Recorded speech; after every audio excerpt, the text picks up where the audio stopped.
Hi, my name is Bowen Moreno. I'm an LA-based photographer and cinematographer. Recently, a client of mine asked me to build them a rig that could be used in their studio for hours on end. They told me they wanted to use the A7S3. They also wanted to be able to use autofocus. They wanted to be able to switch between handheld and shoulder very quickly. Firstly, I'd just like to point out I haven't been paid to talk about any of the parts in this video. I just like how they work. This is sort of a skeleton rig of sorts with different parts from small rig, tilta, and even Nitsy. This setup wouldn't have been possible without the help of Caleb's channel over at DSLR Video Shooter. He put together what I would like to call the base rig. So if you haven't already seen that video, go check it out. It's super helpful. This video is focused more on converting Caleb's handheld setup into something that can be used for shoulder use, but also able to quickly move between handheld, gimbal, and other uses as well.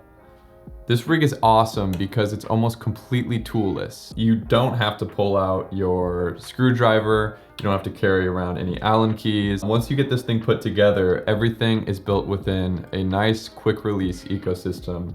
I love the quality of the parts that are in this. I also love how small it feels. It's very comfortable. It feels right. It's just a nice rig. With this setup, we're able to quickly remove the camera from the rails. We are also able to dock the camera onto the shoulder mount setup. The shoulder pad itself has a quick release system built into it, making it easy to dock your camera on the tripod with everything included, no compromises. The combination of NATO rail accessories as well as rosette adapters with these handy little cine locks makes everything here very fast and easy. Removing a monitor takes just 2 seconds. Adding the hand grip from the shoulder rig setup back to handheld takes only a few seconds as well. Everything is quick. So right now the camera's in shoulder mode. If I want to go to handheld, all I do is I unlatch the plate on the side. Now we are handheld. I will go ahead and remove the monitor from this NATO rail right here. And then it's a second NATO. Boom, this is off. I also have this small rig piece. It has 2 NATO parts on the top and bottom. It's on a hinge, so I use this for my monitor mount when I'm in handheld. All you have to do, again, just slide that bad boy on. You just come over here and you slide that on, tighten it up, and your monitor is attached. It hinges. Then after that, I just take off the handle from the shoulder rig, and I just reattach it over here. And we're ready to go for handheld use. This setup is nice and adequately heavy, so your footage isn't gonna be too shaky, but it's not too heavy either. It feels very good, very sturdy. This is probably the sturdiest build I've ever had with a camera of this size. Everything is clamped down with at least 2 screws on this plate, and this one. This right here is what our camera looks like in handheld configuration. Really sleek. The quick stand is awesome. Everything is nice and compact. It's very robust. I can also just switch the motor number to use this one instead of the right grip that I was using primarily. Runs dot from this handle. You can also grip it from underneath. And it feels really, really nice. If you don't know what NATO is, it's a standard developed by, I think, Small Rig. It allows us to just take off our accessories very quickly and put them back on with ease. As soon as I put one NATO accessory on this rig, I was hooked. I was determined to make everything work within seconds. This matte box from Small Rig is also awesome. It just clamps on right here. I can also use my circular filters. I don't have to buy any 4.5 sized filters. Everything just works as it should. So let's quickly go through some of the parts that were used to make this. Firstly, we have the core pieces. So we're obviously using the Sony A7S III. We are using the 24 to 105 f4 full frame lens. We're also using the small rig cage. I decided to go with it because of its robust amount of mounting options, allowing me to fully take advantage of everything on the cage. Our top handle is from Nitsy. I will link this in the description. I would have gone with small rig, but I just liked the look of this one. It looked extra grippy, which it is. I also was thinking about adding a easy rig piece right here. I wanted to make sure it was long enough to be able to clamp down on. This handle is really nice because it has built-in NATO as well. Unfortunately, it just wasn't in the right place for me, so I ended up moving the NATO, putting a custom small rig one right here. This handle is also on NATO. You can see this little lock right here, so I can quickly unlock it and just slide it right off. Let's talk a little bit about the quick release plates included here. First, we have a quick release plate from Small Rig. It is Arca Swiss compatible. Super low profile. I have it attached directly to the camera. And next, I'll just pop it in to the rig and latch it closed. Attached to the quick release plate from Small Rig, we have a rail adapter mount, which allows us to add rails to our rig. And then on the bottom of that, I have this plate from Kessler. It's called the Kessler Quick Stand. This is the XL version. They also make a mini and a regular, but for some reason they were out of the other options on B&H, so I went with the XL. Although it's very nice. As you can see, it just stands right up. There's also an Arca plate, so I can just put this into my next plate, which we'll find on the shoulder rig itself. So onto the actual shoulder rig. This one is from Small Rig. I will link the part number in the description. On top of this shoulder rig, we have a plate from the company Cavix. I mounted this plate right on top of the shoulder rig, so that way I could just set the camera right back on top and we would be ready to go for shoulder use. So this is how I'm able to go from handheld back to shoulder. The shoulder rig has this handy little VCT system on the bottom. I believe this was developed by Sony for broadcast systems. So all you have to do is just click this right into the tripod. It's very smooth, and then you can release it and put it back on your shoulder within seconds. This right here is the VCT plate that attaches directly to your tripod plate on the bottom. You can just say you have a Manfrotto tripod, put your Manfrotto tripod plate right here, slide this whole system in. This lives on your tripod. As you can see, I have these NATO rails. The first one is on the top handle that I use to slide this little arm. I bought these parts from Small Rig. We have here this articulating ball arm. And on one side of this articulating ball arm is a NATO clamp.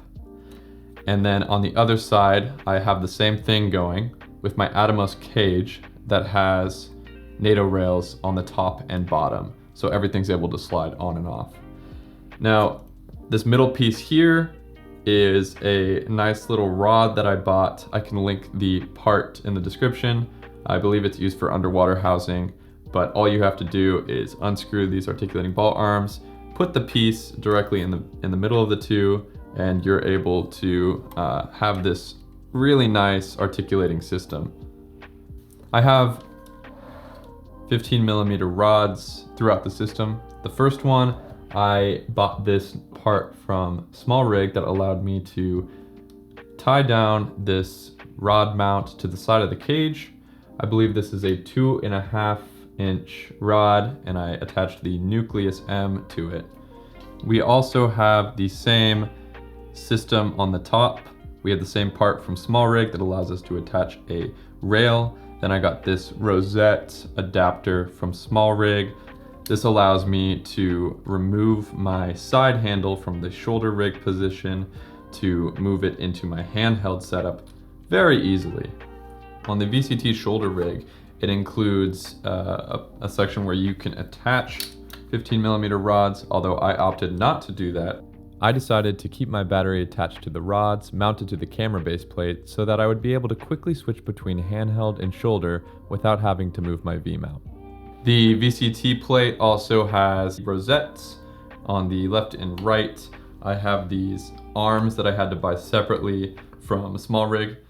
They're super awesome because they allow you to extend each arm individually, which is very nice when you're in a shoulder setup. So you can extend each arm and then attach your handles to them. I do have a monitor cage on here. This one is from Small Rig. It is for the Ninja 5. It's pretty simple, just keeps it pretty protected. The highlight here is the NATO rails on the top and bottom. So that way, when I'm going from handheld to shoulder, I can quickly move the monitor from this articulating arm onto a smaller one directly on the top handle itself. I currently have my battery in this configuration, although I would recommend you attach your battery in the way that Caleb from DSLR Video Shooter does his. I believe he uses a NITC plate that has 2 DC in inputs as well as DTAP. This one doesn't have any of that. It's just one I had laying around. I'm still waiting for the package to come from Amazon. So this is what I'm working with for now. Although what he did was he attached a cheese plate to a rail adapter, and then after that he attached his battery plate. So for power, I'm using the CameTV V-mount batteries. These are the smallest V-mount batteries I've ever used. They are 99 watt hours. I have other 99 watt hour batteries that are twice the size of this, so this is pretty incredible that they could fit this in this size. It works great, and I highly recommend this battery. It also has a USB input on the top, as well as these 2 DTAPs on each side.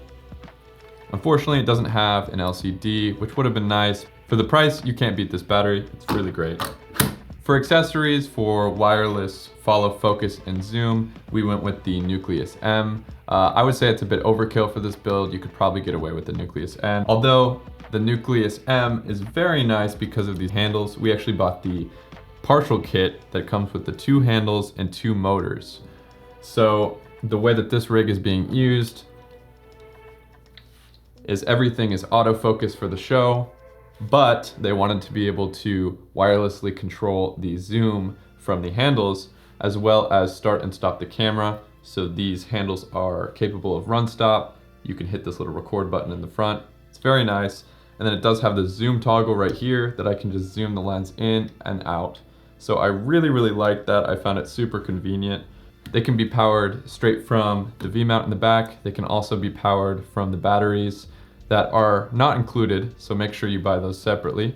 For the monitor, we went with the Atomos Ninja 5. This monitor allows you to record, I believe, 10-bit RAW within the actual monitor itself. It is pretty bright. I think it's 1000 nits. I still would prefer brighter, but it is a very handy piece of equipment.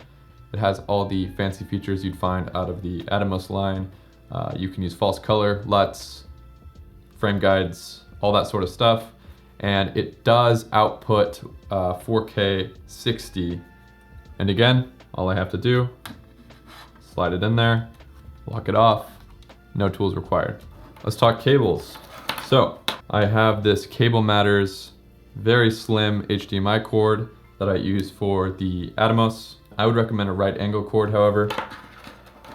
Next, I'm currently powering the camera off of Sony's recommended USB-C connection into the battery, although I'm replacing this with a dummy battery that's going to go into the NITC battery plate, so I will link that. Next, I would recommend using the Atomos battery eliminator for your monitor, and then using a DC-in cord to go to your battery plate as well. I'm currently using a Sony NPF type dummy battery. That works great, but I just feel more confident with the Atomos designed battery eliminator. Lastly, I'm using this 6-pin to P-tap tilted cable to run my Nucleus system. Then the hand grips are daisy chained with the 5-pin to 5-pin cable that comes with the Nucleus M kit. This setup is incredible. I love how small it is, how robust it is. I can easily switch this over to a shoulder setup, and it all works in this nice little package. It's heavy, which means the footage isn't going to be shaky. I'm able to wirelessly control my lens. I have a quick release monitor system, a clamp on matte box, which means I can use it with my Sony 24-105 lens. This thing is awesome. If this video helped you, please go ahead and subscribe. I hope to do a lot more of these camera setup builds because I think it's a lot of fun and it's very practical as well. Thanks for watching.